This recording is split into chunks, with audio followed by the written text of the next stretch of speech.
अच्छा, मोदी जी की आप कौन सी नीतियों की आलोचना करते हो? वो नालायक है। वो इस देश में जिस तरीके से हम लोगों को बुद्धू बनाया है, जो चाइना ने तुम्हारी हड़प की है उसी पर उसने दस्तखत कर दिया कि ये चाइना का ही है। अब कोई बोलने वाला नहीं है, मैं बोलूंगा तो कोई छापने वाले नहीं है। सुब्रमण्यन स्वामी, हार्वर्ड एजुकेटेड इकोनॉमिस्ट, स्टैटिस्टिशियन और पॉलिटिशियन, जिन्होंने अपने 50 साल के पॉलिटिकल करियर में अयोध्या, नेशनल हेराल्ड और 2G जैसे मुद्दों पे अपनी बेबाक आवाज से देश को इन्फ्लुएंस किया। मोदी ने बहुत प्रयास किया कि वो प्राण प्रतिष्ठा पूजा वो करें, परंतु मैंने उसको रुकवा दिया। कैसे करेंगे? वो पत्नी तो वहाँ गुजरात में कहीं छिपी हुई बैठी है। क्यों नहीं लाते हो उनको साथ में? उनके बीच में की बात है, पत्नी और पति की। राहुल गांधी की नागरिकता तो ब्रिटिश है, तो इंडियन कैसा हो सकता है? उसने अपने दस्तखत से लिखा है कि मैं ब्रिटिश सिटीजन हूँ। तो राहुल गांधी जी का भी सपना ही रह जाएगा फिर। बिल्कुल, वो तो गया, वो तो इंडियन ही नहीं है ना। मैंने जैसे सोनिया गांधी को रोका तो प्रधानमंत्री नहीं बन सकी। आपकी वजह से नहीं बन सकी? बिल्कुल, वो तो वो समझ में नहीं आ रहा हमको कि इतना टैक्स हम लोगों से क्यों वसूला जा रहा है। मुझे दे दो फाइनेंस मिनिस्ट्री और मैं रद्द करूंगा। इनकम टैक्स रद्द कर दोगे पूरा कंप्लीट? पूर्ण रूप से। सरकार पे पैसा कैसे कमाएगी? अभी आप बोलो कि निर्मला सीतारमण जी फाइनेंस मिनिस्टर, वो बहुत अच्छी नहीं है, मतलब कुछ नहीं है, वो तो चपरासी भी नहीं है। तो जयललिता जी आपको फाइनेंस मिनिस्टर बनाना चाहती थी? हाँ बिल्कुल, उसने वाजपेयी को कंडीशन बनाया था, वाजपेयी ने धोखा दे दिया उसको। और मैं नहीं जानता हूँ क्या चाहते हैं। हैं, मैं नहीं, कंगना से पूछना पड़ेगा। अमित शाह जी के बारे में क्या ख्याल है आपका?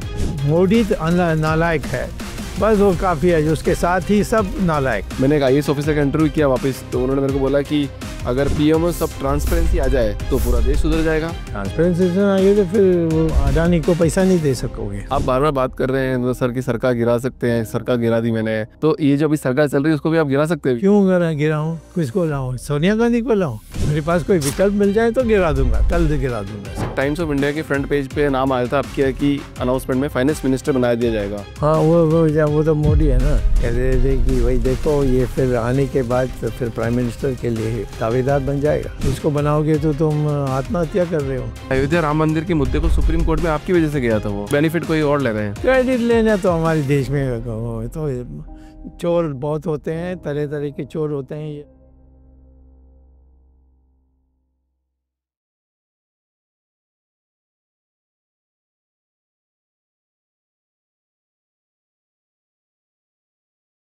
सर आपकी तारीफ में मैं कुछ शब्द बोलना चाहूंगा। जो क्या है, छोड़ तो आपकी है, हम यहाँ कैदी के रूप में बैठे हैं। लहरों से टकराने का शौक है उन्हें, लहरों से टकराने का शौक है उन्हें पुराना, सच की राह पर चलता है वो दीवाना, जिसे झुका ना सके कोई ताकत या जाल, वो है सुब्रमण्यम स्वामी, खुद में एक मिसाल। Welcome to the show sir, powerful humans. धन्यवाद। आप एकदम सच्चाई की राह पर चलते हैं, और आपने मेरे को अभी जैसा बताया कि अगर किसी से कुछ मांगना नहीं हो तो आप निडर होकर जिंदगी जी सकते हैं। हाँ। राजनीति का सफ़र आपका बहुत लंबा रहा है और बहुत एक्सपीरियंस आपको रहा है, और मेरा मिलने का तो सपना आपसे पूरा हो गया। आज मैं काफ़ी टाइम से आपको मिलने की कोशिश कर रहा था, बट भगवान की दया से मिल लिए हम। आपके राजनीति में सर बहुत सारे दोस्त रहे हैं, बहुत दोस्त रहे, पर सबसे ज़्यादा धोखेबाज दोस्त कौन था आपका? धोखेबाज दोस्त का सवाल ही नहीं है, क्योंकि ये आपकी कमजोरी है कि कोई आपको आके आपका चापलूसी करे तो उसको आप अपना मान लें। जैसे मैं उदाहरण देता हूँ नरेंद्र मोदी का, और इसके पहले वाजपेयी का भी था, सोनिया गांधी की भी था। जहाँ नेता जो है वो चापलूस लोगों से प्रभावित हो जाता है तो उसको धोखा होना स्वाभाविक है। तो आपके साथ आपके कोई दोस्त ऐसे? नहीं, ऐसे कोई धोखा तो किसी से नहीं हुआ। मुझे धोखा नहीं मिला? हाँ, धोखा नहीं मिला। कोई आए, थोड़ी दिन रहा, चले गया, और मैं उसको बुरा नहीं मानता। मेरा कोई नुकसान किसी ने नहीं किया। हाँ हाँ हाँ। क्योंकि नुकसान तब होती है जब आप अपेक्षा करते हैं और जिनसे करना नहीं चाहिए। हाँ। हम तो किसी पर से अपेक्षा नहीं करते हैं। जो मुझे करना है उसके लिए मैं प्रयास करूंगा, मिल जाए तो ठीक है, नहीं मिल जाए तो परवाह नहीं। तो मेरी ऑडियंस के लिए सर, स्टार्टिंग से बात करते हैं 1969 में जब भारतीय जनसंघ था। हाँ।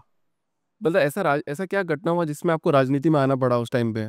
जी, मैं तो राजनीति में आने का कोई इरादा नहीं था। मैं हार्वर्ड यूनिवर्सिटी, जो दुनिया के सबसे प्रसिद्ध विश्वविद्यालय हैं, उसमें मैं पीएचडी भी लिया वहाँ से। और उस समय जब मैंने लिया था तो मैं पहला इंडियन था इकोनॉमिक्स में। और उसके बाद मैं प्राध्यापक था। और प्राध्यापक 5 साल रहने के बाद मैंने सोचा अब इंडिया आना चाहिए, क्योंकि वहाँ का रहन सहन तो हमें पसंद नहीं थी। हाँ। और सब चीज़ अपने आप करना है, गाड़ी चलाना है तो आप खुद चलाना है, घर में खाना पकाना है तो खुद करना है। तो ये मैं सोच रहा था कि हिंदुस्तान में तो ज़्यादा सुविधा मिलती है इन चीज़ों में, तो मैं क्यों आऊँ, या क्यों ना इंडिया जाऊँ, वापस जाऊँ। तो 5 साल ऐसे में, तो कुल मिलाकर 7 साल मैंने पढ़ाई के साथ हम करने के बाद मैं और मेरी पत्नी ने तय किया कि हम इंडिया में रहेंगे। अब इंडिया में आने के बाद हमारी बहुत परीक्षा हुई। मैं वामपंथी का विरोधी था। हाँ। और मेरे सिद्धांत और जो मेरा जो ज्ञान थी इकोनॉमिक्स में, ये सारी चीज़ों से कम्युनिस्ट बहुत दुखी हो गए। हाँ। वो तो उस समय जितने यूनिवर्सिटीज़ को अपना कब्जा में लाने के लिए कर सकते थे कर रहे थे। तो उसमें इस बीच में मैं यानी एक विपरीत था। तो उनके साथ लड़ाई हुई। इंदिरा गांधी उनके साथ दी, मुझे नौकरी से निकाल दी। आईआईटी में मैं फुल प्रोफेसर था 30 साल की उम्र में। निकाल दिया आपको? हाँ, निकाल दिया। और निकालने के बाद मुझे कहीं और नहीं जगह मिली। वो तो चाहते थे मैं वापस अमेरिका चले जाऊं, लेकिन मैंने सोचा कि और कोई रास्ता नहीं है। तो उस समय मेरी जो लेख थी उससे आरएसएस बहुत प्रभावित हुई। तो वो उनके लोग आए थे मेरे पास और कहा कि आपको हम हमारे साथ जोड़ने चाहते हैं और आपको हम पार्लियामेंट भेजेंगे, राज्यसभा में। हाँ। शुरुआत में तो 1984 में 1974 में 74 में मैं राज्यसभा में चुनकर आया। आते ही मैं इंदिरा गांधी से मेरी टक्कर हो गई और उससे ज़्यादा बहुत पब्लिसिटी भी हुई। और हमारे जनसंघ के लोग बड़े खुश थे, क्योंकि हम आंकड़े से, तर्क से, अर्थशास्त्र से निकाल के कांग्रेस को नीचे दिखाया। फिर इमरजेंसी आ गई, जयप्रकाश नारायण भी आए थे उस समय। उन्होंने भी हमारी मदद मांगी कि जो एक वैकल्पिक सिद्धांत बनानी चाहिए, जिसको हम हिंदुत्व के आधार पर करने के लिए हमने एक दस्तावेज भी तैयार की थी। इंदिरा गांधी ने फिर ये आपातकाल लगा दी। बट वो लेख कौन सा था सर? थोड़ा लेख के बारे में उल्लेख नहीं किया है। लेख का नाम था कि उसकी मैं 4-5 पुस्तकें लिखी। ज़्यादातर ये है कि आत्मनिर्भर यानी अर्थ प्रणाली। आत्मनिर्भर अर्थ प्रणाली। हाँ, जैसे विदेशों से भीख नहीं मांगनी चाहिए, लेन देन करनी चाहिए, कुछ बेचो और कुछ से पैसा मिली उससे खरीदो, इस प्रकार से। फिर मेरा ज्ञान था, हार्वर्ड में मैंने चाइनीज़ भाषा सीखी, चाइना की इकोनॉमी पर मैंने लेख लिखी जो बड़ी मशहूर हो गई। और तो उसका भी हमारे देश में जब लोग सब कहते थे चाइना अब इतना कर रहा है, वो कर रहा है, ये कर रहा है, ये कोई गरीबी नहीं है, सब मिटा दिया। तो मैं उसकी विपरीत मैंने पुस्तकें लिखी और उससे और प्रसिद्धि मिली।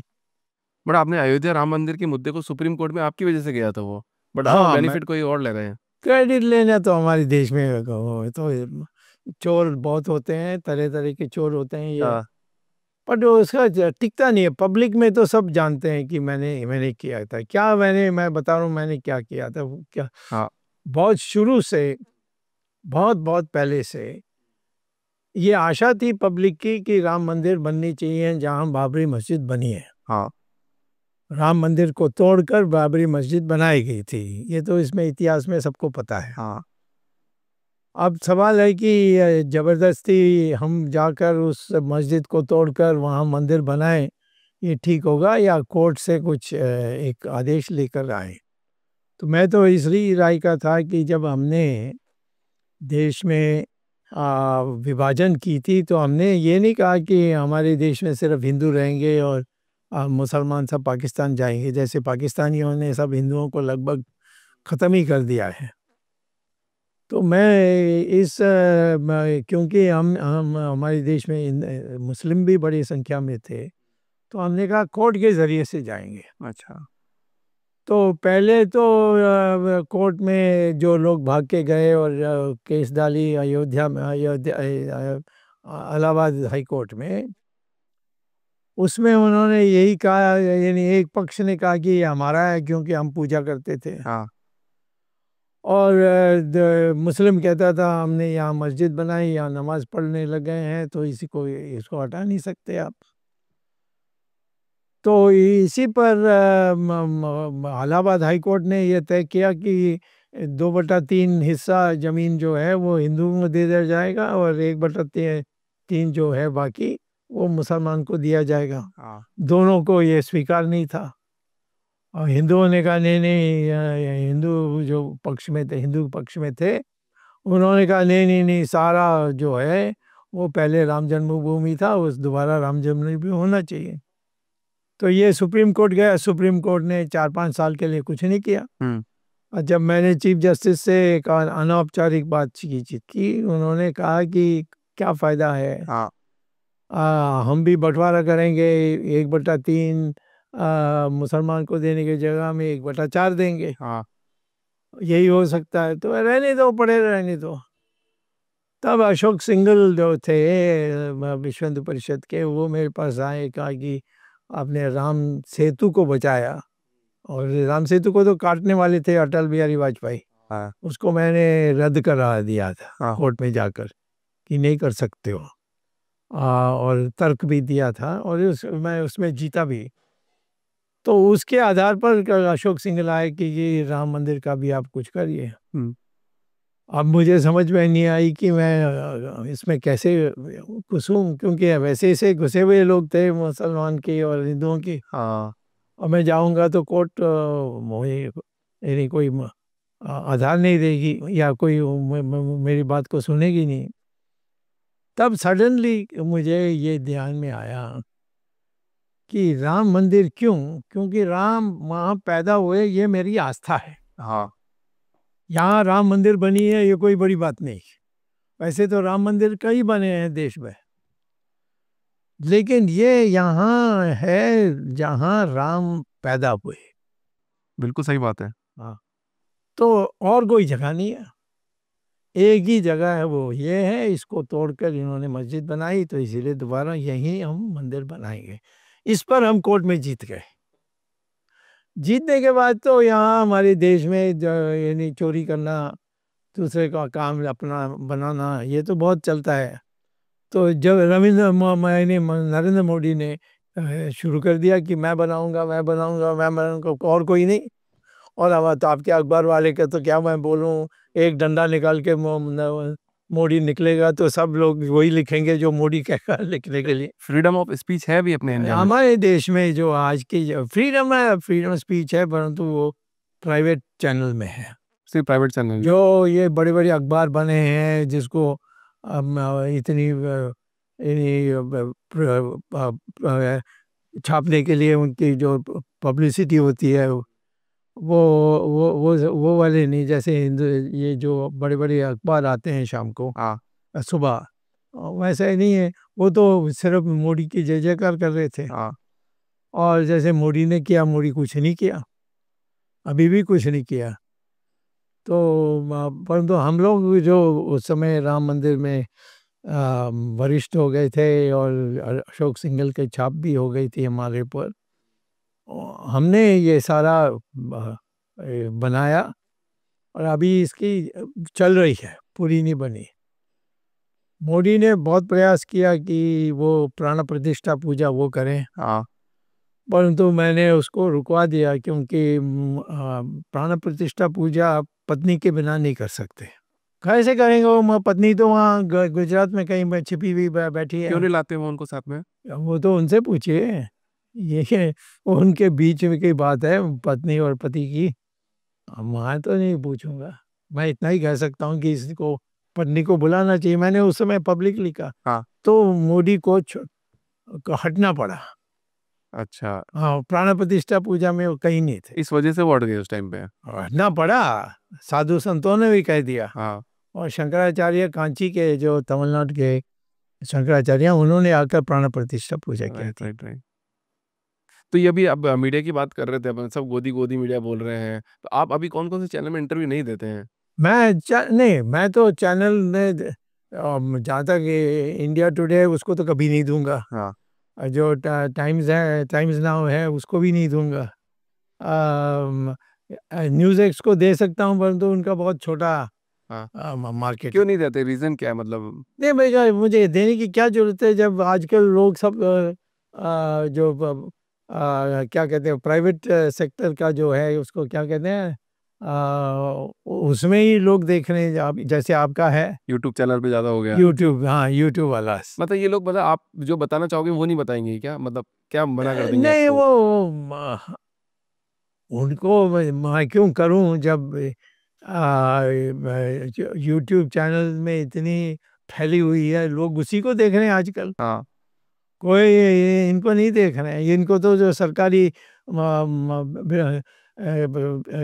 ये दिखाने के लिए होती है, यानी जो एडवर्टीजमेंट होती है, उस एडवर्टीजमेंट में जिंदा है। राइट। हाँ, लेकिन जो प्राइवेट सेक्टर की जो है आपके यूट्यूब चैनल्स, इसमें तो आप लोग कमाते हैं। हाँ।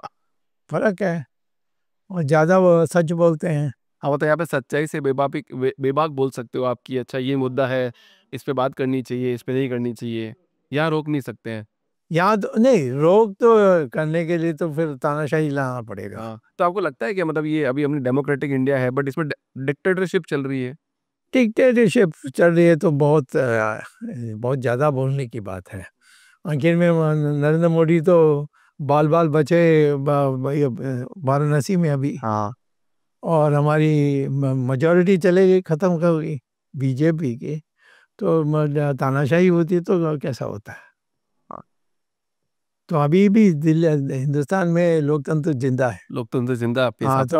थोड़ा उसके कसरत करने की आवश्यकता है।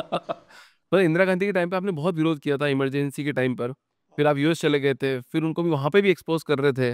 मतलब क्या हो रहा था, सिचुएशन क्या थी उस नहीं, time पे? मैं जब जयप्रकाश नारायण के आंदोलन के कारण इंदिरा गांधी ने एक आपातकाल घोषित की, तब हम सब लोग भूमिगत हुए। लेकिन जयप्रकाश नारायण जिनको हॉस्पिटल में रखा गया, उन्होंने मैसेज भेजा मुझे, देखो तुम्हारा काम इंडिया में भूमिगत होना नहीं है। तुम्हारी वहाँ बहुत मान है अमेरिका में, क्योंकि आप हार्वर्ड में प्रोफेसर थे, और लोग जानते हैं कि आपके सिद्धांत क्या है। वो उनकी सिद्धांत अमेरिका से थोड़ा मिलता जुलता भी है।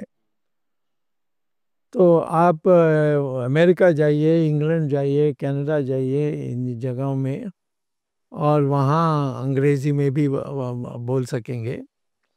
और वहाँ प्रचार करोगे तो उस प्रचार का जो बीबीसी में आएगा, इसमें आएगा, उसमें आएगा, लोग उसको देखकर वास्तविकता पता कर लेंगे। तब ग्लोबल स्टेटमेंट, ग्लोबल पूरा हो जाएगा कि इमरजेंसी लग गई, ऐसा कुछ हो गया इंडिया में। हाँ, सारा दुनिया में तो सब ने इमरजेंसी का खंडन किया और कहा कि इतना शानदार लोकतंत्र को इन्होंने नष्ट किया, क्योंकि उसके चुनाव हार गई और उसकी गद्दी से हटना था। तो उस प्रचार बहुत हमने किया। और हम अमेरिका में, मैं अमेरिका गया, फिर इंग्लैंड भी गया, कनाडा भी गया। फिर 6-7 महीने के बाद कुछ नई बात नहीं आ रही थी, यहाँ सब ठंडा हो गया था। तो तब मैंने सोचा कि अब तो कोई सुनने के लिए भी नहीं आएगा। क्या कि भाई हमने बहुत सुन लिया, बट इंडिया में ये सारे गरीब देशों में यही हो रहा है कि लोकतंत्र नहीं टिक रही है। तब मैंने ये सोचा कुछ मैं ऐसा करूं जिससे इंदिरा गांधी का पकड़ नहीं है दिखाने के लिए। तो मैं चुपचाप इंडिया आया। मेरे नाम पर 18 केसेस थे। 18 केसेस हाँ डाल दिए थे इंटर, या हाँ फिर इंटर ना डाल दिया गया था। हाँ, मेरे घर के जो सामान है सब उठा के ले गए। सब ले गए? हाँ मेरे 2 बेटी, दोनों, एक 4 साल की और 2 साल की, और मेरी पत्नी अलग थे। कोई मिलने के लिए भी नहीं आता था, और कोई किसी के घर में वो जाकर मिलने के लिए जाती तो उनके घर में भी रेड होता था। हाँ। तो अब परंतु यानी साहसी लोग थे हमारे परिवार। तो उन्होंने कहा नहीं नहीं, आप जो कर रहे हैं ठीक कर रहे हैं, हमारी चिंता मत करिए। तो मैंने एक दिन इनको सबक सिखाने के लिए मैं अमेरिका से आया, दिल्ली के विमानपत्तन में मैं उतरा। मुझे पकड़े नहीं, क्योंकि हमने जिस तरीके से हम पेश पहन के आए थे वो कोई किसी ने पहचाना नहीं। फिर मैं 2-3 दिन एक जगह रुकने के बाद मैं पार्लियामेंट गया। पार्लियामेंट का शुरुआत हो रही थी, तो मैं पार्लियामेंट गया, और गेट में वो हैरान हो गए, साहब स्वामी साहब आप छूट गए। तो मैंने कहा आजकल तो छूटना बहुत आसान है, 20 सूत्री कार्यक्रम में दस्तखत कर दो छोड़ देंगे। मैंने ये नहीं कहा कि मैंने दस्तखत किया, पर वो उन्होंने सोचा कि मैंने ऐसा किया, तो सारे लोगों ने सैल्यूट किया, सर क्या अनावश्यक जेल में क्या जाना है हाँ। आपको। तो हम अंदर गए, और वहाँ मैंने एक प्रस्ताव रखी, शुरुआत हो रही थी। हाँ। तो मैंने कहा कि इसको पॉइंट ऑफ ऑर्डर कहते हैं। हाँ। तो उस पर मैं खड़ा होकर मैंने कहा अध्यक्ष महोदय, आपने जो लोग देहांत हुए हैं पिछले सेशन से आज तक, उसमें आपने लोकतंत्र को भी छोड़ दिया। हाँ। वो भी मर गई। तो उसने कहा, सब हैरान हो गए वहाँ। हाँ। और उनको किसी को समझ में नहीं आई, इंदिरा गांधी नहीं थी वहाँ। तो लोगों को समझ नहीं आई कि ये भाई ये कैसा आ गया है, क्या छुट के आया है, कौन सी बात है। तो फिर मैंने कहा कि फिर मैं जा रहा हूँ, और निकल गया। और बाहर जाकर ये लोग होशियार होने तक तो मैं निकल गया था और बम्बई पहुंच गया था। वापस चले गए? वहाँ से नेपाल गया, क्योंकि नेपाल का राजा उस समय, जिसकी बाद में देहांत हुई है, राजा ने, मेरा स्टूडेंट था हार्वर्ड में, तो उसने हवाई जहाज दी है, और मैं वापस अमेरिका चले गया। बट वो बहुत मुश्किल समय रहा था, मतलब परिवार के लिए, सबके लिए था। मुझे भी पकड़ते तो पता नहीं क्या कर देता संजय गांधी। तो परंतु वो जो मैंने आया और चले गया, हाँ। उससे इंदिरा गांधी की प्रतिष्ठा समाप्त हो गई कि वो कंट्रोल में नहीं है, ये कभी भी जा सकता है। हाँ। तो इसीलिए उसने चुनाव की थी, और चुनाव में हार गई। और कैसी स्थिति बनी थी जो हम लोगों को पता नहीं है, मतलब बहुत, मतलब कितने लोगों को नहीं पता होगी जो सुनना चाहते हैं, ऐसी क्या स्थिति बनी थी वहाँ पे किधर? इमरजेंसी के टाइम पे? इमरजेंसी में तो भय ही भय था सबका। 1,40,000 लोग, मासूम लोगों को अंदर बंद कर। 1,40,000 लोगों को अंदर कर दिया? जेलें भी थी क्या हमारे पास इतनी? हाँ जेल नहीं, क्या कोई स्कूल को बंद कर गए, वहाँ बंद कर देते। अच्छा, स्कूलों में ही? हाँ ऐसे ऐसे स्कूल को छुट्टी करके उसमें उसको उन्होंने, वो तो कोई बड़ी बात नहीं है, ब्रिटिश काल में ऐसा होता था। तो कोई कोई आंदोलन हो ही नहीं सकता था, कोई भी खड़ा हो जाता तो उसको पकड़ लेते थे। पता हम, जैसे मैं और हमारे जो आसपास के लोग हैं, वो क्या बात करते हैं कि इमरजेंसी के टाइम पे इन लोगों ने बहुत पैसा लूटा लोगों से, और हजारों करोड़ रुपए इनके पास इन्होंने इकट्ठा कर लिया। वो ना, ये सच बात है क्या? जब नेचुरली जब इतना डर पैदा कर दिया है, और आप आके कहते हैं मैं कांग्रेस पार्टी का ये हूँ, और मैं आपको जेल भेज दूंगा, या मुझे 5 लाख रुपए दीजिए, लोग अपना जेवर उतार के देते थे। ये सच्ची घटना है? ऐसे जेवर नहीं, उतार ये के दे तो देंगे, मैं पैसा दे जानता हूँ, देंगे? मैं जानता हूँ, इसीलिए तो इंदिरा गांधी हारी। हाँ। नहीं तो चुनाव हारती। नहीं यार, इतनी पकड़ थी सारी प्रशासन, ये वो, इंदिरा गांधी खुद हार गई, बेटा भी हार गया। हाँ। वो इतना गुस्सा था पब्लिक में कि हमारे साथ ये अन्याय हुआ। तो वो हजारों करोड़ रुपए जो लूटा गया, सारा पैसा वो लिया गया, वो आज काम आ रहा है मैंने चुनाव ध्यान में। नहीं दिया, हो सकता है, मैं तो मतलब समझता ऐसी हूँ। बातें बोलते हैं आसपास नहीं के नहीं लोग। बोलते हैं, मैं तो समझ कहता हूँ ना कि वो सब कुछ छीनते थे, तुम्हारी गाड़ी उतार के पकड़ के ले जाते थे। तो वो उसको वापस हुआ नहीं हुआ, ये तो मैं समझता हूँ हुआ होगा, क्योंकि जो मोरारजी देसाई थे, ये सब लोग बहुत स्ट्रिक्ट लोग थे। बहुत ज्यादा स्ट्रिक्ट थे। हाँ, वो आते ही, जो पावर में आते ही, वो जो जिन लोगों ने नौकरी खोया उसको नौकरी वापस दिलवाया, बहुत चीजें की थी। सो ऑलरेडी आपकी इंदिरा गांधी जी के साथ संबंध थोड़े अच्छे नहीं बने थे, पर सोनिया गांधी, फिर राहुल गांधी, इन लोगों के साथ संबंध आपके कैसे बने फिर बीच में? देखिए, राजीव गांधी के साथ हमारी बहुत घनिष्ठ मित्रता थी, और सोनिया गांधी को नहीं जानता था। हाँ। और ये राहुल गांधी तो बच्चा था उस समय। हाँ। प्रियंका भी थोड़ी ज़्यादा उम्र में थी बस। जहाँ तक इमरजेंसी के सवाल थे, वो तो इंदिरा गांधी के साथ थे, बट बाद में राजीव गांधी जब एमपी बने, उन्होंने अपनी माता जी के साथ मेरा सुलह करने के लिए बहुत कोशिश की। हाँ। ज्ञानी जैल सिंह ने भी बात की थी, और इंदिरा गांधी से फिर मेरी बार एक भेंट भी हुई थी। तो उसने कहा कि इमरजेंसी को तो मैंने हटवाया था। मैंने कहा, बट हारी तो तुम। हाँ। तो पब्लिक ने डाला क्यों, इस पर आपको दंड दे दिया। लेकिन मुझे लग रहा था कि उसको कुछ दुख थी, उस दुख में थी कि ये सोनिया गांधी जो हर बात पर उभर के आ रही थी, हाँ। और सब पैसा लेने के लिए। मैंने पार्लियामेंट में भी नवंबर 1974 में मैंने दिखाया कि देश के जो ये जो सरकार अधिकृत लाइफ इंश्योरेंस कॉरपोरेशन, ये सारी चीज़, इनकी जो बेचना, उनकी जो अपने इन्हीं अपनी एक लाइसेंस जैसे वो करते थे उनकी इंश्योरेंस के लिए, वो सब सोनिया गांधी उसकी पैसा लेती थी उस टाइम पे। हाँ, तो मैंने पार्लियामेंट में उठा दिया। हाँ। और हंगामा हो गया, और इंदिरा गांधी भी बहुत गुस्सा होकर, नहीं क्या नहीं, उसने हमारी बारी गाली दूसरों लोगों से करवाया। मैंने कहा, ये सब करो, परंतु सच बात है कि तुमने अपनी बहू को ये सारी उपलब्ध कराई, ये इलीगल है, मैं केस डाल दूंगा। फिर इंदिरा गांधी दूसरे दिन आकर कहा कि ये सब विड्रॉ कर लिया हमने। एक ये केस चला था, नेशनल हेराल्ड केस, जब हाँ, आपने वो बहुत मुद्दा अभी उठाया था, अभी भी चल रहा है चल रहा शायद। है। हाँ, और उस टाइम पे अखबार उनकी, कंपनी, सरकार उनकी, पैसे उनकी, आपसे ऐसा भी बोला गया था कि सब कुछ उनका है, तो फिर आपको क्या प्रॉब्लम है?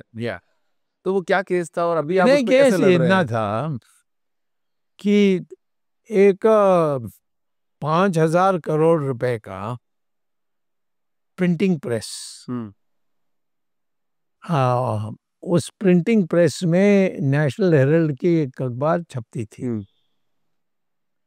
सोनिया गांधी ने, और वो जो प्रिंटिंग प्रेस बनी थी और नेशनल हेराल्ड छापने की जो निर्णय हुआ था, वो तो जवाहरलाल नेहरू के काल में हुआ था।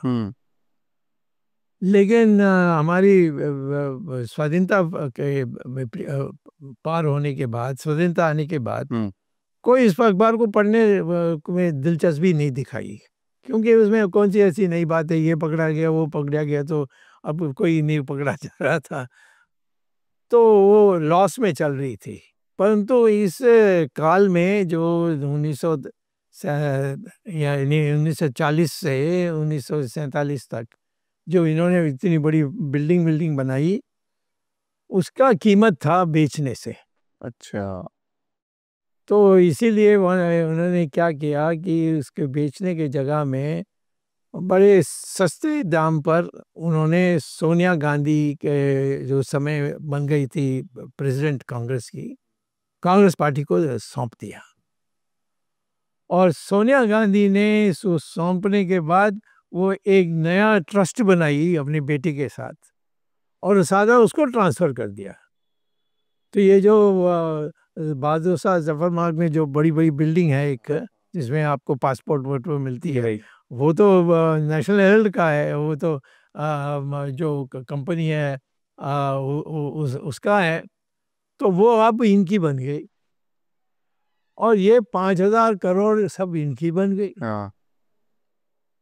तो मैंने कहा ये तो सब नाजायज़ है, इसको तो पब्लिकली अनाउंस करना चाहिए था, इसको पब्लिकली इसकी क्या कहें नीलाम करना चाहिए था। नीलाम करना चाहिए इनको पूरा।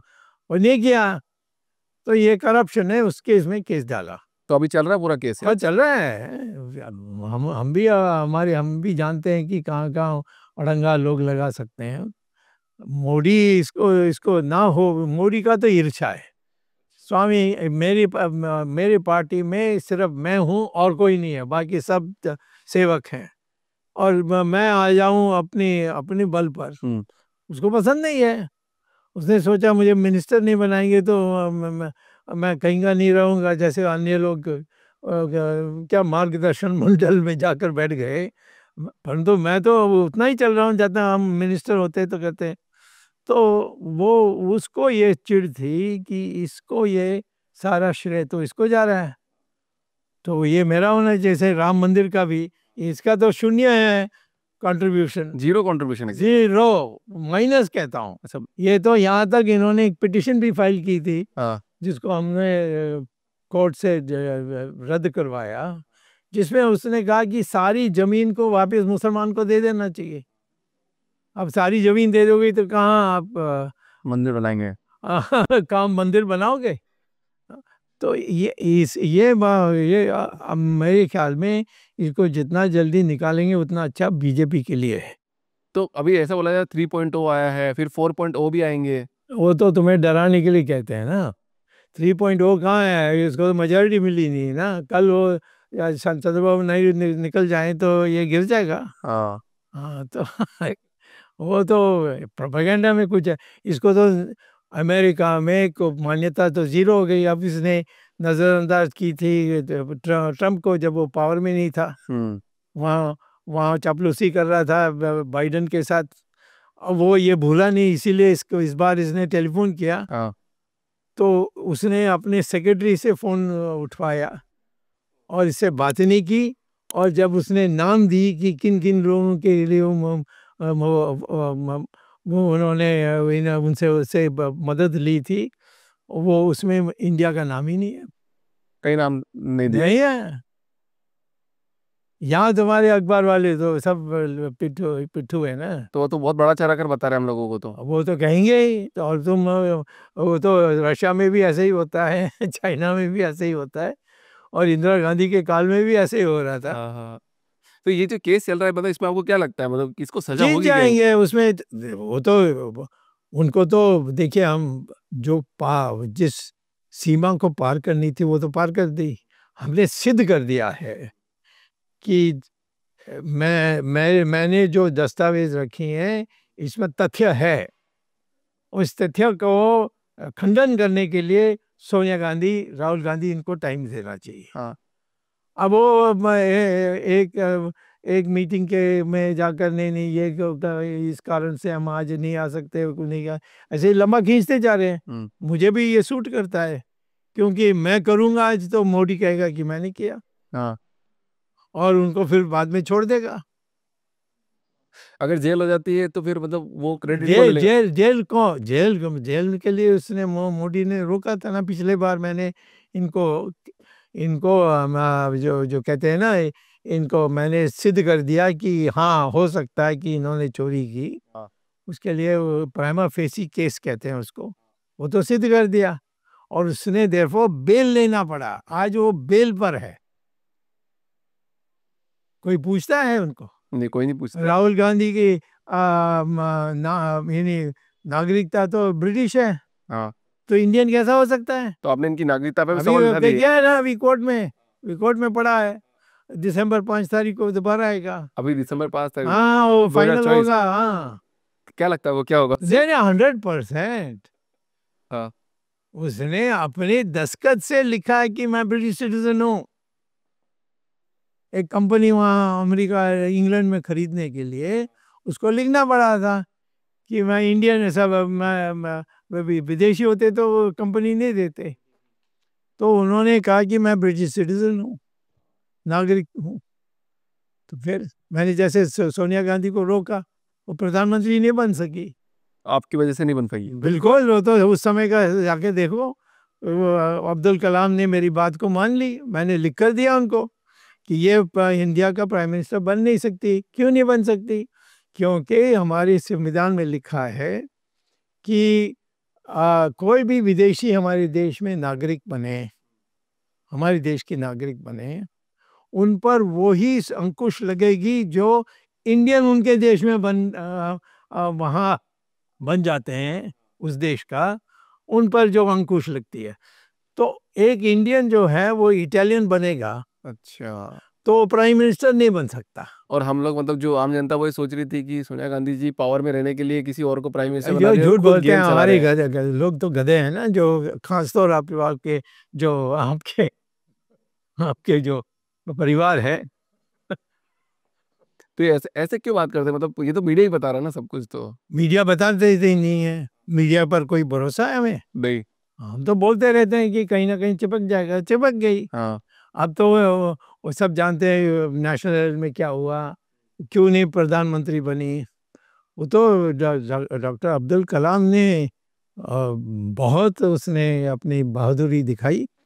उसने उसको बुलाकर कहा, देखिए स्वामी ने जो मुझे चिट्ठी दी है उसके अनुसार आप नहीं बन सकते, और मैं आप इसको चैलेंज करनी चाहते तो करिए, परंतु तब तक मैं आपको प्राइम मिनिस्टर नहीं बना सकता। तो राहुल गांधी जी का भी सपना सपना ही रह जाएगा फिर। बिल्कुल, वो तो गया, वो तो इंडियन ही नहीं है ना।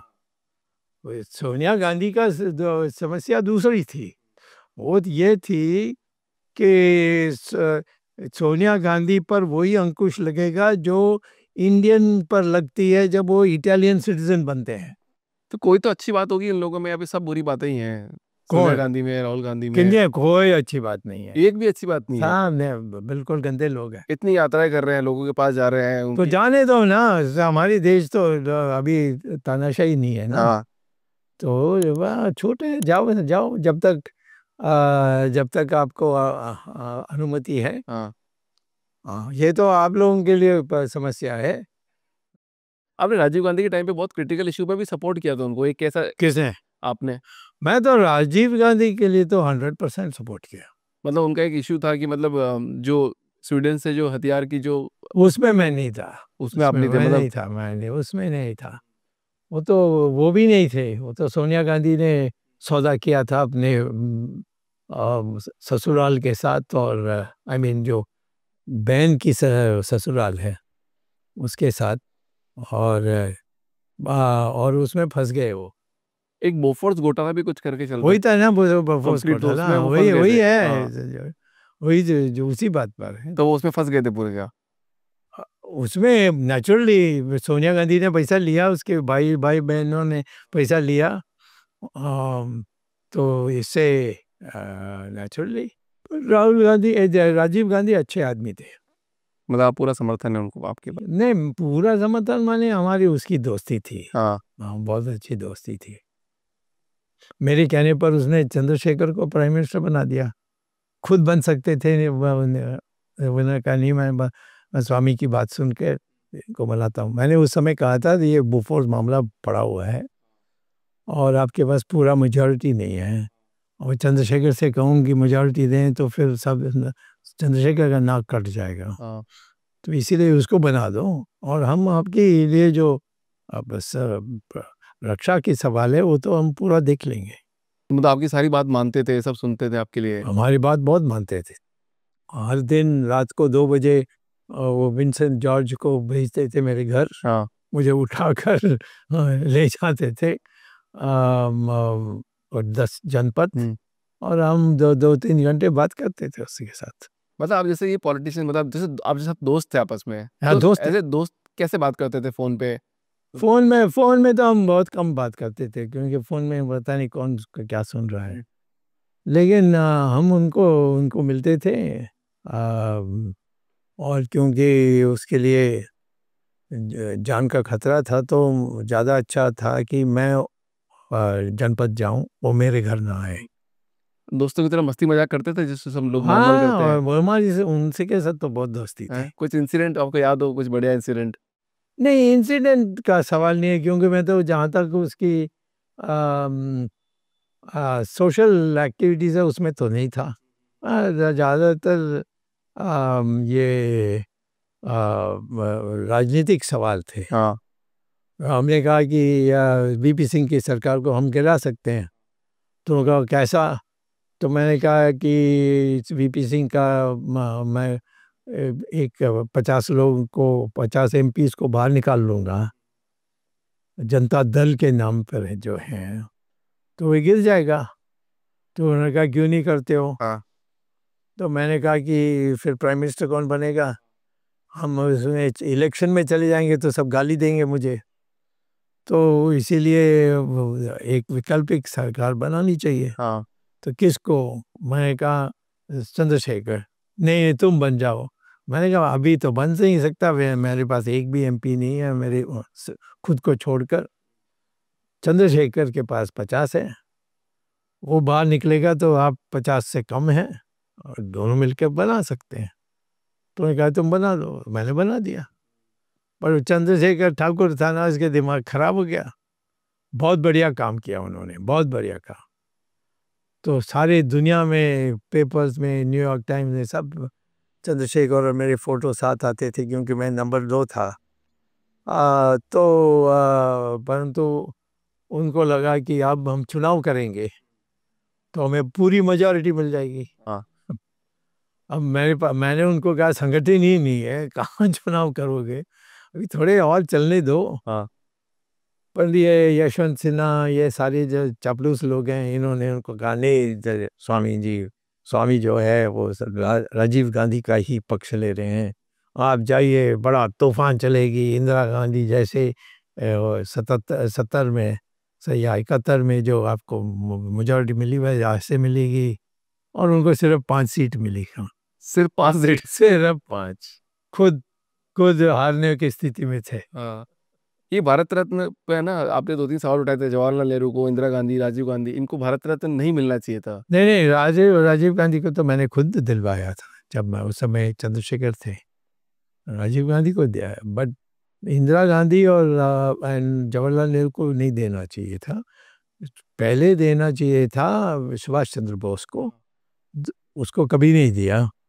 और दूसरा है सरदार पटेल, और बाद में बहुत आग्रह है तो जवाहरलाल नेहरू को कर सकते हैं, बट इंदिरा गांधी को क्यों? कौन सी ऐसी बात की?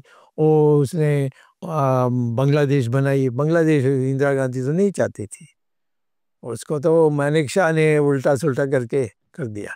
सर एक बार ना टाइम्स ऑफ इंडिया के फ्रंट पेज पे नाम आया था आपके कि अनाउंसमेंट में फाइनेंस मिनिस्टर बना दिया जाएगा। हाँ, पर अरुण जेटली सर को बना दिया। हाँ, वो तो मोदी है ना। मतलब लास्ट मोमेंट पे ऐसा क्या हो जाता है? वो लोग आ जाते हैं, पैसा, वो जानते हैं कि सेठ लोग तो नापसंद करते हैं मेरा आना, तो वो आके बोलते थे और कहते थे कि भाई देखो, ये फिर आने के बाद फिर प्राइम मिनिस्टर के लिए दावेदार बन जाएगा। हाँ। क्योंकि वो बहुत अच्छा करेगा, वो तो प्राध्यापक रहा ही अर्थशास्त्र का। हाँ।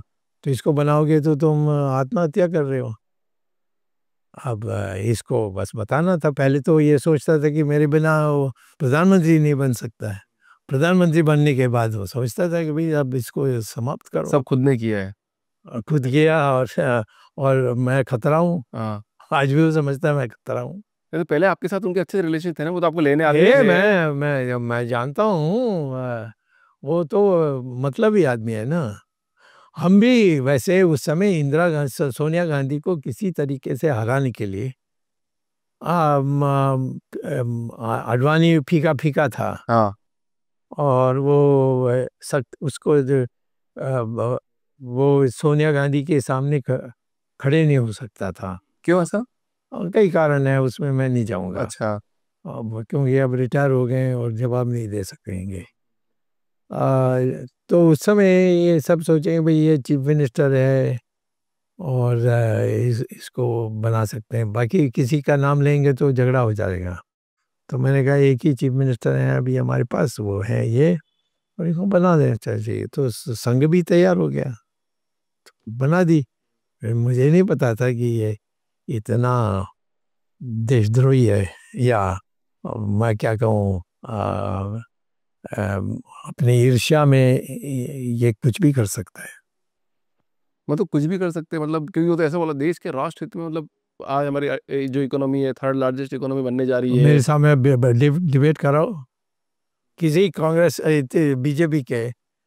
अभी निर्मला सीतारमन तो उसको तो कुछ भी नहीं पता है, तो बेकार है उसको बुलाने के लिए। पर वहाँ इकोनॉमिक एडवाइजर है, उसको कहो कि मेरे साथ डिबेट करें, 5 मिनट में उसकी धज्जी उड़ा दूंगा। बट अभी मैंने एक एडवाइजर के साथ में जो अर्थशास्त्री थे 17th के.वी. सुब्रमण्यम सर, वो चले गए लंदन, अमेरिका। वो तो मैंने उनके साथ किया तो उन्होंने बोला था कि आप मेरे को बिठाओ सबके सामने, मैं तो बताता हूँ कि कितना बड़ी इकोनॉमी बना दी बिठाओ इनके साथ। हाँ बोला वो उसने कहा, नहीं उन्होंने आपके लिए नहीं कहा, हम बात कर रहे थे। उसको मैं कहता हूँ आज आप मेरे से आपको स्वीकृति मिल गई, अब उनसे स्वीकृति लो। तो उनको, वो सिर्फ उनको नहीं, वो तो चले गए अमेरिका, अब तो उसके मतलब नहीं है उसको लाने के लिए।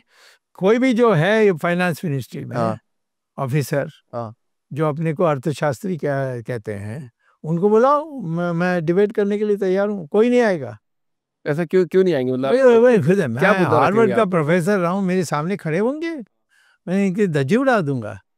मैं अभी थोड़ा आज मैं दिल्ली में घूम रहा था, तो मैं टैक्सी ड्राइवर के साथ ही घूमना पड़ता है, तो ऐसे हम डिस्कशन कर रहे थे कि ये क्वेश्चन पूछेंगे वो क्वेश्चन पूछेंगे, तो वो कह रहा था कि साहब मैं कैलकुलेशन कर रहा था ऐसे ही, मैं जितना भी पैसा कमाता हूँ 80% तो मैं टैक्स में दे देता हूँ अगर सब मिलाऊँ तो, 20% में मेरी बेटी की शादी कैसे करूँगा, फिर उसमें भी खर्चे लग जाएंगे, पापा का इलाज कैसे कराऊंगा। मतलब कुछ समझ में नहीं आ रहा हमको कि इतना टैक्स हम लोगों से क्यों वसूला जा रहा है गरीब लोगों से। ग्रेट। मैं तो कहता हूँ इनकम टैक्स को तो रद्द करना चाहिए संपूर्ण रूप से। सरकार पे पैसा कैसे कमाएगी? अरे इसको भी चीज की चिंता आ गई। देखो, मुझे दे दो फाइनेंस मिनिस्ट्री और मैं रद्द करूंगा इनकम टैक्स रद्द कर दोगे पूरा कंप्लीट पूर्ण रूप से। ये तो देखो बिजनेसमैन के लिए तो बहुत अच्छी बात है वैसे तो। बिजनेसमैन हमारे यहाँ जो यही जो टैक्स वाला टैक्सी वाला है, उसके भी वो भी जय जयकार, वो भी जय जयकार करेगा। हाँ, जो मिडिल क्लास लोग हैं जिनका टैक्स कट जाता है पैसा आने के पहले, वो तो नाचेंगे। हाँ सही बात है, ये जो एम्प्लॉय है उनको अगर 30 वाली सैलरी मिल रही, मैं इनकम टैक्स मतलब 50 वाली सैलरी में इनकम टैक्स काट लेता हूँ इनका। और ये आपको सडनली इनकी चिंता हो गई कि पैसा कहाँ से आएगा, ये तुम्हारी चिंता है। नहीं तो मैं जिसका भी इंटरव्यू करता है तो वो यही बोलता है कि सरकार पैसा कहाँ से कमाएगी, और ये वो तो गधे हैं, उनको वो बताओ कि स्वामी ने कहा तुम सब गधे हो। अच्छा बोल दूं ऐसा डायरेक्टली? हाँ, गधे हैं, जो भी ऐसा कहता है गधा है, इसके माने वो इकोनॉमिस्ट नहीं है कोई। ये कोई जो दुकान में बैठ के गिनती करता है वैसे ये गिनती करेंगे नहीं करेंगे।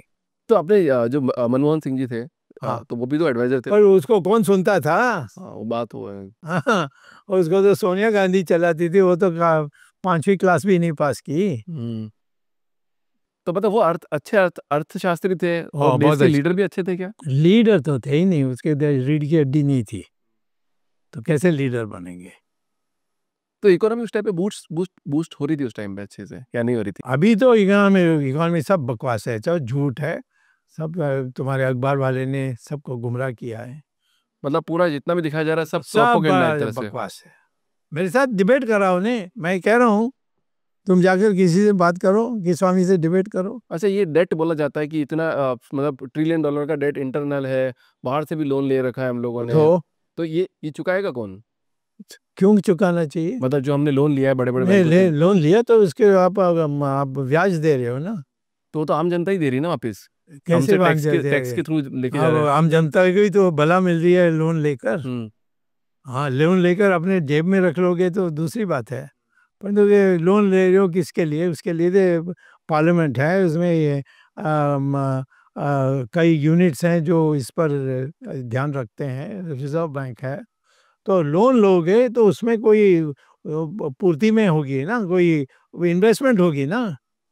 उस इन्वेस्टमेंट से आपको इकोनॉमी बढ़ेगा। हाँ, तो लोन से क्या है, लोन का उपयोग का सवाल है। तो अभी जैसे नितिन गडकरी साहब जो सड़कें बना रहे हैं वो तो सही काम चल रहा है। बहुत अच्छा है, कितने नौकरी मिल रही है लोगों को, और अब कितने पेट्रोल बचा रहे हैं लोग अच्छे अच्छे रोड में चलाकर।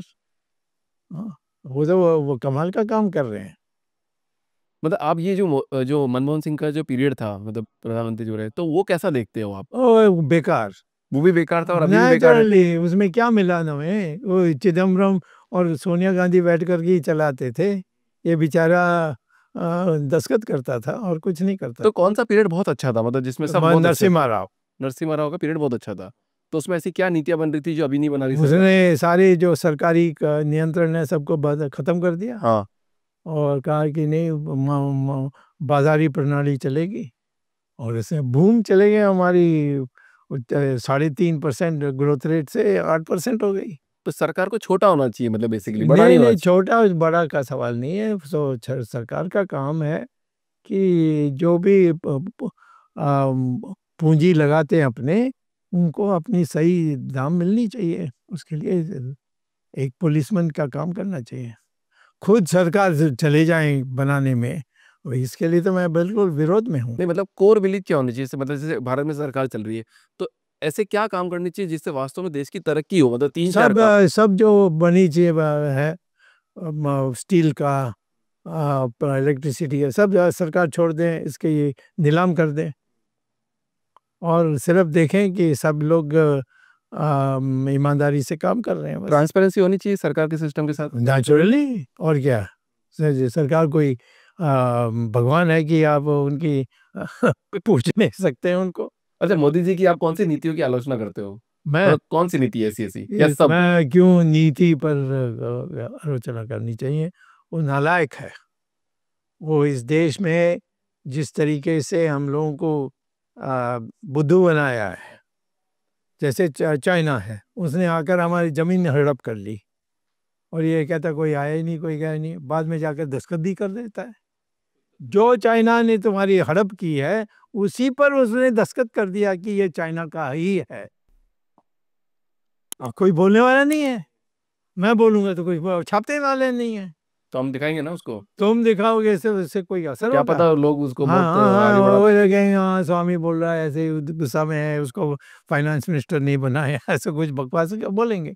हाँ, तो आपको ऐसा कोई दुख नहीं है, मतलब फाइनेंस में ठीक है बने अरे मैं कोई तो कहता हूँ कि मुझे फाइनेंस मिनिस्टर मोदी से के राज में बनूंगा तो मैं फेल होकर जाऊंगा। अच्छा, मैं जो काम नाम है वो भी चले जाएगा। क्योंकि काम ही नहीं कर पाओगे आप। वो करने नहीं देगा, उसकी मंशा ऐसी है, वो तो विकृति है उसमें। तो क्या चाहते क्या है वो, मतलब आपके और मैं नहीं जानता हूँ मोदी क्या जी चाहते हैं, मैंने वो कंगना से पूछना पड़ेगा। सो कंगना जी को ज्यादा चाहते हैं? मैंने कह दिया ना, और जो आप उसको अब ये डिटेल्स मांगने चाहते हैं, मैं कैसे डिटेल्स दे सकता हूँ? मतलब अभी आप बोलो कि निर्मला सीतारमण जी फाइनेंस मिनिस्टर वो बहुत अच्छी नहीं है, मतलब कुछ नहीं है, वो तो चपरासी भी नहीं है। उसके पास दस्तखत के लिए आता है बस, that's all। सारा पीएमओ में होता है। मैंने एक आईएएस ऑफिसर का इंटरव्यू किया वापस, तो उन्होंने मेरे को बोला कि अगर पीएमओ सब ट्रांसपेरेंसी आ जाए तो पूरा देश सुधर जाएगा। ट्रांसपेरेंट सिस्टम बन जाए तो पीएमओ को पता होगा कि कौन सी फाइल कहाँ पड़ी और कितनी देर तक पड़ी। तो मैंने पूछा तो क्यों नहीं, बोलते कि यही समझ में नहीं आ रहा आज तक कि करते क्यों नहीं है, मनचा नहीं है ट्रांसपेरेंट सिस्टम लाने की। नहीं नहीं, ट्रांसपेरेंट सिस्टम आ गया तो फिर वो अडानी को पैसा नहीं दे सकोगे। पर सर बिजनेसमैन को पैसा, मतलब कोई तो अरे बिजनेसमैन आगे बढ़ेगा। बिजनेसमैन पैसा कमाए दूसरी बात है, बट झूठे तरीके से लेना, जो बनी बनी चीजें सबको नीलाम में अपने पॉकेट में डाल लेना, ये कैसा हो सकता है? ये नहीं हो सकता बिल्कुल। हाँ नहीं, फिर ये तो हमें डुबा देगा। हाँ, आसाराम जी के बापू बारे में बताइए, उनको किसने फंसाया? आसाराम बापू के बाद एक ही चीज जानता हूँ, उनको जानबूझकर जेल में डाला गया, वो गलत था। जानबूझकर? जानबूझकर उसमें मोदी और अमित शाह दोनों दोनों कसूर है। अभी डिमोनेटाइजेशन कर दिया था, तो आपको लगता है वो सही हुआ, सफल हुआ? वो गलत हुआ, है, बेकार है। सारा पैसा हमारे पास वापस आया नहीं आया? भाव लगभग पैसा नहीं, सवाल है कि वो जो नोट्स हैं वो आनी चाहिए, वो नहीं आई। हाँ, ये इसमें तो पाकिस्तान ने और नोट्स छाप कर बांट दिए। तो जो आप ये चीज़ें बाहर नहीं आती ना, तो आप तो ऐसे ऐसे सवाल पूछ रहे हो जो रिजर्व बैंक आपको बताना चाहिए, पर वो बताएंगे नहीं, किसी को नहीं और पता। हमसे ही पूछते रहते हैं आप। हाँ, अभी जीएसटी और सर्विस टैक्स पे भी आप अब मैं तो कहता हूँ जीएसटी डालना ही गलत था। मैं तो उस समय पार्लियामेंट में अकेला खड़े होकर कहा ये आपको बर्बाद करेगी, इसको मत लाओ। वो अरुण जेटली दिमाग खराब हो गया था, उस अरुण जेटली को तो इकोनॉमिक्स पता ही नहीं था, और उसने कहा नहीं नहीं होना चाहिए, और इससे बहुत नुकसान हुआ हमारे देश में। जो भ्रष्टाचार आज है टैक्सेस में, और जीएसटी के कारण, इसको अभी रद्द कर देना चाहिए। कुछ भी लो, स्मगलिंग लो, चाहे मतलब भ्रष्टाचार लो, सब इनकम टैक्स से रिलेटेड ही होता है। तो नहीं नहीं, इस तरह इनकम टैक्स से रिलेटेड होता है। इनकम टैक्स तो जिस व्यक्ति के पास इनकम है उससे एक हिस्सा लेनी है, और उसमें जो मेन चीज़ है कि आप जो कंडीशंस डालते हैं उसको आप निभा नहीं सकते। अच्छा, तो उसमें जो जो प्रेमी है उसको मिल जाता है, और जो उनके सामने खड़े हो जाता है उसको वो फिर जेल में डाल देते हैं। अमित शाह जी के बारे में क्या ख्याल है आपका? क्या कहना है, मुझे तुम एक एक आदमी के बारे में पूछते रहोगे, ये ठीक नहीं है। मोदी तो नालायक है, बस वो काफ़ी है, उसके साथ ही सब नालायक हैं। अच्छा, कैलाश मानसरोवर के बारे में तो बात कर सकते हैं ना, आपने वो यात्रा जब शुरू मैंने करी। ही खुलवाया, मैं अगर तंग शाओपिंग जो उनके सबसे बड़े नेता थे चाइनीज, उनसे बातचीत करके खुलवाया था, और पहला व्यक्ति जो गया था 36 साल के बाद वो मैं था। अभी की तो सिचुएशन सही नहीं है, अभी तो अपन उधर कैलाश अभी कैसे जाएगा? तुमने तुम्हारी जब चाइना समझ ली कि मोदी डरपोक है, तो इसीलिए वो आपको कीमत नहीं देगा। अभी आप बात करते हैं मोदी जी से या नहीं करते? नहीं, मैं नहीं करता। बिल्कुल क्या बात करूंगा बताइए? कोई बातचीत नहीं होती है। क्या बात करूंगा? कंगना के बारे में बात कर सकता हूँ, दैट्स ऑल। मतलब जयललिता जी आपको फाइनेंस मिनिस्टर बनाना चाहती थी, ऐसा सुन? हाँ नहीं, हाँ बिल्कुल, उसने वाजपेयी को कंडीशन बनाया था, वाजपेयी ने धोखा दे दिया उसको। वो उसकी मेजॉरिटी, और वाजपेयी का मेजॉरिटी जयललिता के कारण हुआ था। और उसने कहा एक ही कंडीशन है, स्वामी को फाइनेंस मिनिस्टर बना दो। इसने हाँ कहा, मुझे बुलाकर कहा कि तुम तैयारी करो, मैं अनाउंस करने वाला हूँ, और जाकर उसने यशवंत सिन्हा का नाम दे दिया। बहुत बोगस आदमी है वाजपेयी। वाजपेयी जी के बारे में बहुत बातें बोलते हो आप। बोलता हूँ, अब मर गए चले गए, पर अब नहीं बोलना चाहिए, वैसे तो ठीक रहेगा। क्या बोले हो, क्या फायदा है? मतलब बहुत निडर हो, मतलब आपके साथ अभी कोई खड़ा है क्या? मतलब कोई नेता आपके साथ स्ट्रांगली खड़े हैं आपके साथ? मैं खुद नेता हूँ, ये कहते हैं कि नेता के साथ कोई खड़ा है। आप एक ऐसी बात पूछ रहे हैं आप? आपके साथ और मतलब जो आपको फुल सपोर्ट करता है। मैं क्यों बताऊं आपको, तुम्हें इसमें क्या दिलचस्पी है? अच्छा, एक वो नानाजी देशमुख आपको लेके आए थे, हाँ, वो इंसिडेंट सही, मतलब वो हमने जो सुना। नानाजी देशमुख लेकर आए हैं, कि मैं नहीं कह सकता। लेकर आए थे दत्तोपंत ठेंगड़ी और जगन्नाथ राव जोशी, ये दोनों एमपीज थे उस समय, बीजेपी जनसंघ का। तो उन्होंने मेरे लेख पढ़कर फिर उन्होंने कहा कि संसदीय दल में इनकी भाषण होनी चाहिए। उसके बाद नानाजी मेरे निकट में आए, और फिर उन्होंने, उनके कारण मैं राज्यसभा में आया था 74 में, उत्तर प्रदेश से।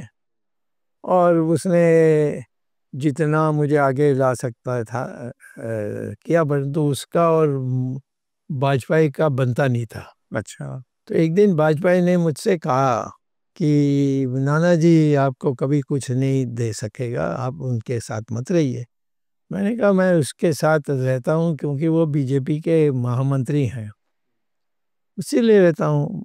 नहीं नहीं, आप उनको छोड़ दीजिए। मैंने कहा मैं ऐसा छोड़ नहीं सकता किसी का, कोई गलत बात करें तो फिर आप बताइए, मैं फिर नहीं नहीं, मैं कह रहा हूँ मेरे बिना तो तुम कभी आगे नहीं बढ़ सकते हो, ऐसा कहा मुझसे। हाँ। परवाह नहीं है, मत पढ़ाऊँ। उल्टा मैंने उसकी हालत खराब कर दी, उसकी सरकार को गिरा दी। अभी आप बार बार बात कर रहे हैं तो सर की सरकार गिरा सकते हैं, सरकार गिरा दी मैंने, तो ये जो अभी सरकार चल रही है उसको भी आप गिरा सकते हैं अभी? क्यों गिराऊं? किसको लाऊं? सोनिया गांधी को लाऊं? मेरे पास कोई विकल्प मिल जाए तो गिरा दूंगा, कल गिरा दूंगा इसको। अगर आपके पास विकल्प नहीं है तो लोग नेता मतलब अच्छे लीडर्स नहीं है हमारे पास। नहीं, सवाल नहीं है, वो तो उससे ज़्यादा है ना, संख्या होनी चाहिए। संख्या में फिर लेन देन बहुत चलती है आजकल, तो मैं उसमें नहीं पढ़ने चाहता हूँ। तो आपको क्या लगता है अभी कौन कौन से और अच्छे लीडर्स हैं अभी के आज के नहीं नहीं, बीजेपी ही चलना चाहिए, बट ये मोदी को छुट्टी करना तो चाहिए। इनके अलावा कौन लीडर्स और अच्छे? बहुत है, ये तो हमने बहुत सुना है। हम तो जवाहरलाल योगी नेहरू जी के का नाम बाद सुनते कौन हैं। आएगा, और ये सब इसमें मत जाओ। हमारे देश में काफ़ी लोग हैं, उनको आज मैं उनको नाम खड़ा कर दूंगा तो फिर लोग पीछे पड़ जाएंगे उसको गिराने में। मोदी जी का विरोध भी करते हैं और वोट भी देते हैं बीजेपी को ही। हाँ, तो क्या है उसमें? मैं मोदी को तो नहीं वोट दे रहा हूँ, मैं तो बीजेपी को दे रहा हूँ। मैं कांग्रेस की ये चोर बाजार जो कांग्रेस है उसको नहीं दूंगा। सनातन धर्म पे मेन मुद्दा है हाँ अपना मेन वही है, कि सनातन धर्म को और बहुत प्रमोट बीजेपी किया के जाए। अनिवार्य है मेरे लिए देश में एक हिंदू पुनरुत्थान के लिए। हाँ। और आप क्या क्या चाहते हैं कि देश में क्या क्या चीजें सॉल्व हो, मतलब क्या क्या चीजें अच्छी? नहीं, सब अच्छे होनी चाहिए भाई। इसमें मैं यही कहूँगा कि हमारी 1000 साल के लिए 400 यानी 600 साल या जो भी है, बाहर से लोग आकर का हमारी दमन की, हमारी सारी नष्ट की, हमारी जो किताबें हैं, ग्रंथ है, सबको जलाई। तो अब हमें पुनरुत्थान करनी है, वो है मेन। उसके लिए संस्कृत है, संस्कृत को अनिवार्य करना है। सबको संस्कृत सीखना चाहिए। हिंदी ना सीखें कोई हर्जा नहीं, पर संस्कृत जरूर सीखना चाहिए। क्या आपको लगता है कोई नेशनल लैंग्वेज होनी चाहिए इंडिया में कोई? नेशनल लैंग्वेज तो संस्कृत ही है। संस्कृत को फिर कंपलसरी नहीं कर रखा कहीं पे भी? कंपलसरी करो है, नहीं कर रखा पर अभी कहीं पे करना है, अभी नहीं है। हाँ। हाँ, वो जवाहरलाल नेहरू ने होने नहीं दिया ना। नहीं तो अम्बेडकर तो यही कह रहा था कि संस्कृत को करो। संस्कृत तो थोड़ी टिपिकल लैंग्वेज बोलते हैं अभी, तो सब बच्चे आएंगे बोलेंगे अरे बहुत वो तो typical है। अंग्रेज वालों ने आपका दिमाग खराब कर दिया, तो मैं क्या करूं। सबसे उत्तम आधुनिक जो भाषा है वो संस्कृत है, और पश्चिम में लोग संस्कृत पढ़ने लग गए हैं। अच्छा मुझे बताइए, जैसे अगर मेजोरिटी मतलब अगर 400 पार का जो नारा लगाया था किसने? बीजेपी गवर्नमेंट ने कि भैया 400 बीजेपी पार, ने, मोदी ने। हाँ मोदी, हाँ, कि 400 पार होना चाहिए, तो सबको एक वोट मतलब एक ही सरकार आ जाएगी तो लोकतंत्र खत्म होने के चांसेस नहीं है? नहीं, काई को ये इस पर बोले, जब होया ही नहीं आपको मेजॉरिटी ही नहीं मिली, और आप भविष्य के बारे में मुझसे पूछ रहे हो। और वो भी मूर्ख कहता है कि 400 मिलेंगे, तो मैं क्यों इस पर जवाब दूं? मैं नहीं दूंगा। बहुत बहुत धन्यवाद आपका, आपने टाइम दिया और काफ़ी अच्छा लगा आपसे बात करते हुए। आपको हमने आमंत्रित किया तो फिर नेचुरली हाँ, जिसके लिए आए उसके लिए आपने तुम्हें मेरा सपना तसल्ली पूरा देना कर है। दिया, उसके लिए बहुत बहुत धन्यवाद आपका। ओके।